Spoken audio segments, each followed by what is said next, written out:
Hey, I'm Nate Bargatze. I'm excited to bring you some of the funniest comedians you haven't met yet, but that's about to change. We filmed this live in Nashville, Tennessee, and yes, everyone promised to behave. This is the Nateland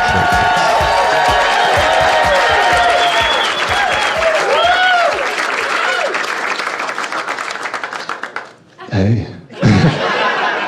What's up, everybody? I've been dying to talk to you guys. I'm excited to be here, man. I'm trying to figure it out. I'm trying to figure out what it means to be a man. You know, I'm trying to figure out what it means to be a man in the world. Like, look, a lot of men are tough guys. I know I'm not a tough guy. A lot of men think they would survive in jail. I know I wouldn't survive in jail just because I'm really ticklish.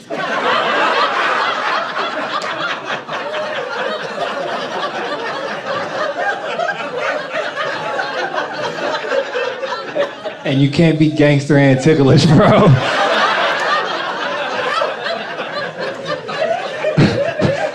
Like, I've never seen like a 6'9" buff dude with a bunch of tattoos and someone's like, coochie coochie coo. And he's like, stop. Like, that doesn't happen, you know? I would lose so much respect for LeBron if I found out he was ticklish. Can't be the ticklish and the GOAT. What are you talking about? My best friend's brother went to jail when I was in middle school, right? When I was a little kid. And my first thought was, yeah, they're about to tickle that man. They're really gonna pin him down and get to his feet, you know, like he's gonna have to wear 2 socks on the yard. Like, it's not gonna go well. Because what's a lot of people's fear? What's a lot of guys' fear, right? Going to jail, you know, getting in the shower. That's a lot of men's fear. That's not my fear. My fear is going to jail, getting in the shower and washing my hair. Because I leave my armpits exposed because I'm ticklish, dog.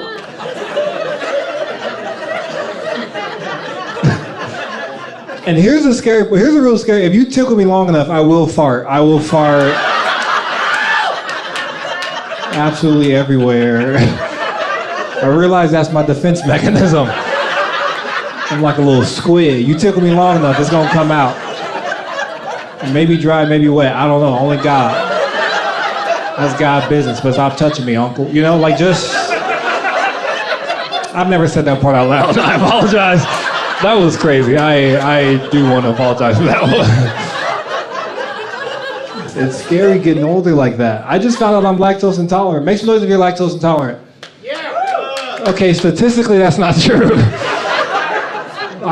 Most people in here should be like, I just found out I'm lactose intolerant, man, and it's not going. I decided to try eggnog for the first time. Thank you, white people. And I decided to try eggnog and then fly back home to take a flight for 3 hours. Yeah, that was my mistake. Don't laugh at me. I knew the danger I put everybody in right now, okay?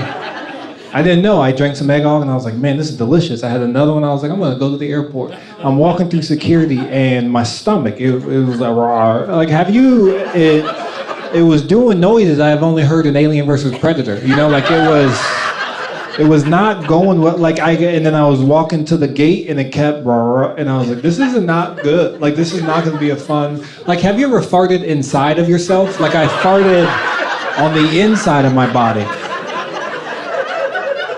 So I walk on the plane and I was like, okay, maybe my stomach just hurt, I'm just gonna fall asleep. So I lay against the window, I put my eye mask on, and I pass out, right? That's not a joke, I did pass out. And I'm laying up against the window and I was awoken, right? I was awakened, I was stricken awoke by the most violent farts I have ever heard in my life. And I want you to know, I did not smell them, I did not feel them. I heard, do you understand that? I heard my own farts, and I was like, who is doing this? Like, this person, is there a doctor on board?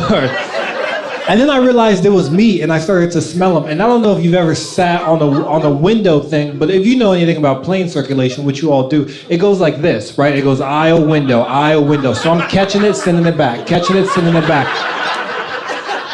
And I was so afraid that people were gonna look, like, I was afraid to take my eye mask off because I thought I was gonna take my eye mask off and people were gonna be like, dog! So I waited until we landed. I waited till everybody got off the plane. I grabbed my bags, I clenched my cheeks, and I'm walking down the aisle.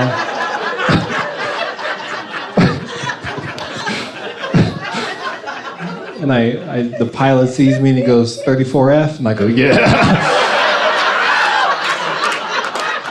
He goes, eggnog, and I go, yeah, that's my bad, dog. He was like, man, we almost had to divert. I'm so sorry.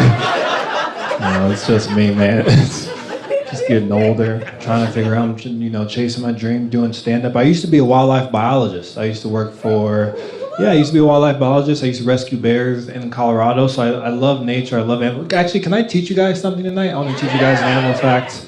I just learned this about sloths. Sloths are one of my favorite species, so I've been doing a lot of research about sloths. I'm going to teach you guys how sloths mate, okay? Here's the mating call for a female three-toed sloth. It's very subtle, so make sure you listen. Here's a mating call for a female three-toed sloth. Here we go.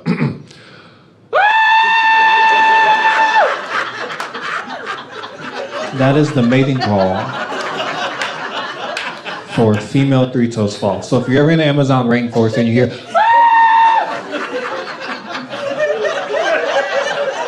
that is a female sloth being like, hey, you up? Like she's trying, right?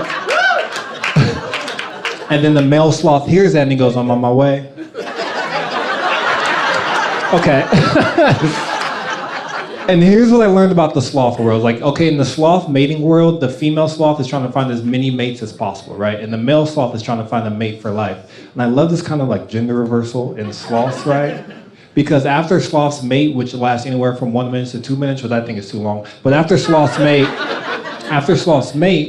the female, she's laying there and the male sloth is like, hey, can we cuddle?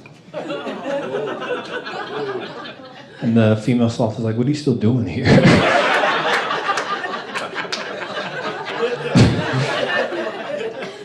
And the male sloth is like, what is this? We've been doing this for a while, what are we? What are we? And the female sloth is like, we're sloths. Okay, that's the whole thing. No, don't clap now, you should know. You missed it. I have an adult lady live-in partner person. I have a girlfriend, and I don't know what to call her now.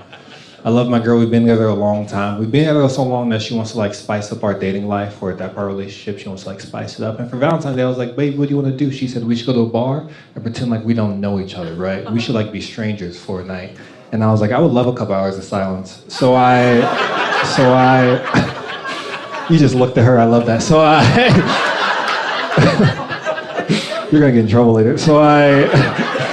So I left the house, right? I left the house. I'm at the bar watching the game. I don't see my girl, but I feel her come up to me, right? I love her. I love her energy. I don't see her, but I feel her come up to me. She comes up to me. She says, hey, I saw you from across the bar. I thought you were kind of cute. What's your name? And I was like, ma'am, I have a girlfriend. Okay, can you please leave me alone?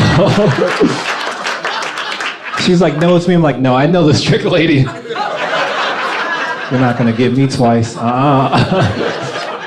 And I love my girl, but she indulges me on really fun activity. We love to do hobbies together, right? Our favorite hobby, we like to watch couples fight. That's our favorite thing to do. Every Halloween, we like to watch couples fight because they like to fight in costume. It's our favorite pastime, you know? Every Halloween, we go out to a bar, I sit down and have some yogurt, and I'm a weird guy, and we watch couples fight in costumes. And we always know the couples aren't gonna work out because they're never in matching costumes, right? The girl's a cute little referee. She's a cute little referee. And the guy's Mario. Right? And she's crying and he's trying to console her and he's like, it's not you, it's a me. Okay, and here's the thing.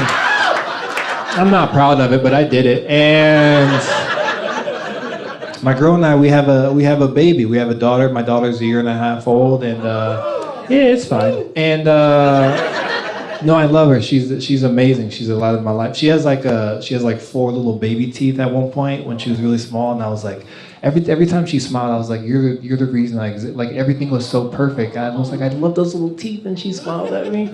And then I saw a homeless guy with 4 little baby teeth, and I go, that's the scariest thing I've ever seen in my life, dog. Where are your parents at? We need some milk, you know? And my daughter is mixed. I got a little Jamba Juice baby. I got a little Jamba Juice baby. My daughter is mixed. She's very light skinned. I got a little light skinned baby. She's too light skinned for my liking, you know? I got a little Steph Curry baby. I don't want a Steph Curry baby. I wanted a Draymond baby. But My daughter is very light-skinned. Here's how light-skinned my daughter is. Sometimes if we're in public, I'll just pick her up and start running real fast.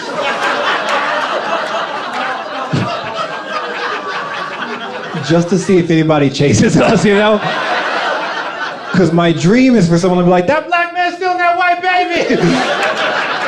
And I'm just full sprint with my daughter, and my girl's like, can you stop stealing our baby? And I'm like, I laugh, baby laughs. What do you want us to do, man?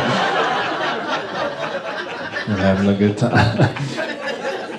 When I was in college, we used to have these people who are coming on campus, try to teach you about different religions. And this guy came on campus on my final day of school, and he goes, hey man, can I talk to you for a second? I was like, absolutely. He goes, do you believe in heaven and hell? I'm like, 100% with all my heart, 100% with all my heart. He goes, God forbid, I don't want us to happen, but God forbid, if you were walking across the street and you got hit by a bus, where do you think you would go?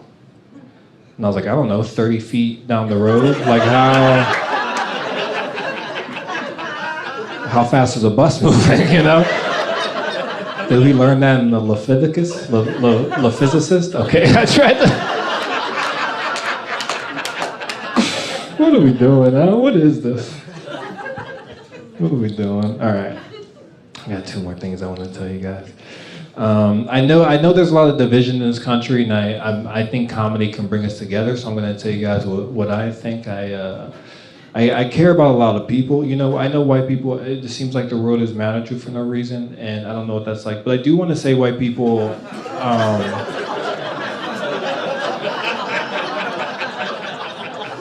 I was reading this article recently, and it said that white people going extinct. Have you seen this?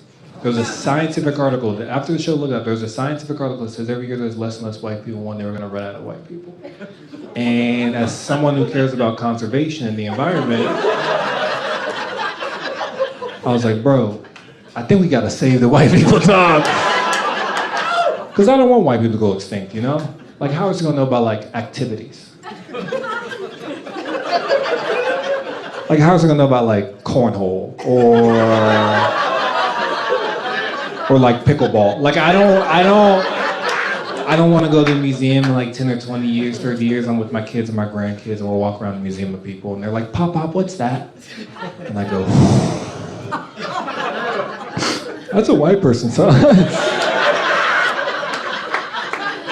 Yeah, they used to be everywhere, as far as the eye could see.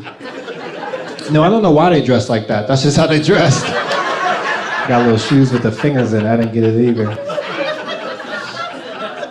And he's like, Pop, what killed all the white people? I'm like, I think it was all the gluten. All the gluten got them. They just stopped eating, man. There was food for everybody. I don't know if that solved anything, but it was fun to say. My birthday is in 2 weeks. I turned 31 in 2 weeks. Thank you. And I've been trying to take better care of my body. I've been getting a lot of massages, and I got a massage recently, and I realized I think I'm gonna stop getting massages because the hustle culture has like affected everything. I walked in and the guy goes, hey, dress down to your comfort level. I got comfortable, and then he was like, I'm gonna put on some music. And I was like, okay, cool. So he starts massaging me, but the first song that comes on is a rap song. And I was like, this isn't like relaxing music, this is like hip hop music. It was good, but I was like, this isn't what I was really feeling. Second song came on, and he's like, is the music okay? And I was like, yeah, it's fine, whatever, right? At the end of the massage, I go, how much should I tip you? He goes, you don't have to tip me as long as you buy my mixtape. That was his mixtape playing in the thing. And I felt so betrayed. Because I can't do that as a comedian, right? Like, I can't workshop my stuff as I'm giving massage. Like, I couldn't be like, hey, I don't think I would survive in jail.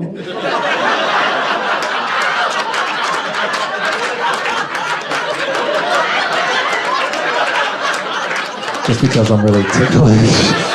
All right, my name's Eeland Stribling. I love you guys. Have a good night. Talk to you later.